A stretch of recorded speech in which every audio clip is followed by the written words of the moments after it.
السلام عليكم. بسم الله الرحمن الرحيم. الحمد لله نحمده ونستعينه اللهم صل على سيدنا محمد وعلى آله وصحبه أجمعين. I'm honored to be at the same table with all of these wonderful brothers of great knowledge and experience, and I congratulate Sheikh Zulfikar Ali Shah for his new book on this important topic of Iftaa and Fatwa. Just three quick remarks. What has struck me is how important Iftaa remains in Muslim culture. Of course, it is something well established, but the reality is I see the weight of fatwas. Not so much what people are waiting to hear, but people use fatwa to support different ways of thinking and ways of doing. It is still an important way that Muslims argue.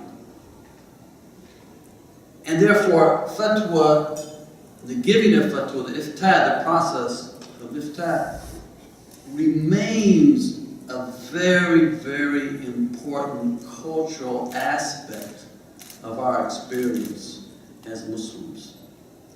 The second point, and to give an example, just quick, an example, in our own community, just recently, right? I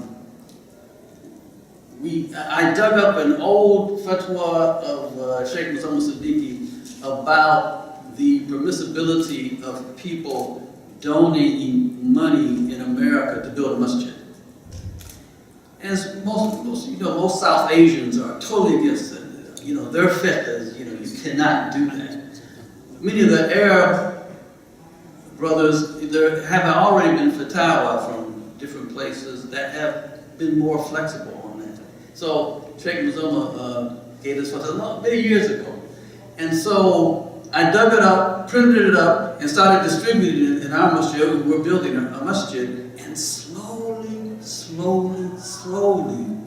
opinions started changing. Alhamdulillah, at the end, most of them were convinced. And so I point to this, that it wasn't that Sheikh Muhammad gave this fatwa a long time ago, things changed. No, a fatwa was given and it was used by people, me, as a tool to change people, right? But it was respected, that's the point I'm making. The fatwa was important, not in and of itself, but as a process of argumentation. That's my first point.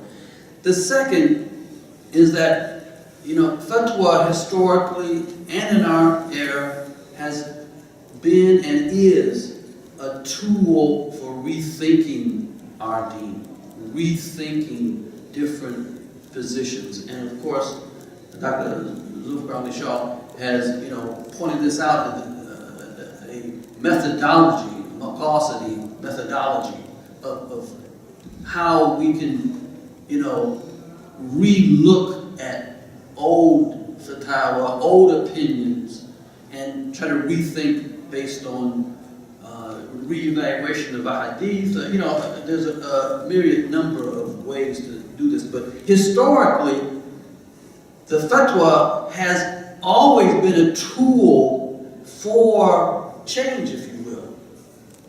An important tool for change. And the need for it is so great, therefore. And the new methodology of fatwa is so important for us. If we're going to move forward in the intellectual effort to,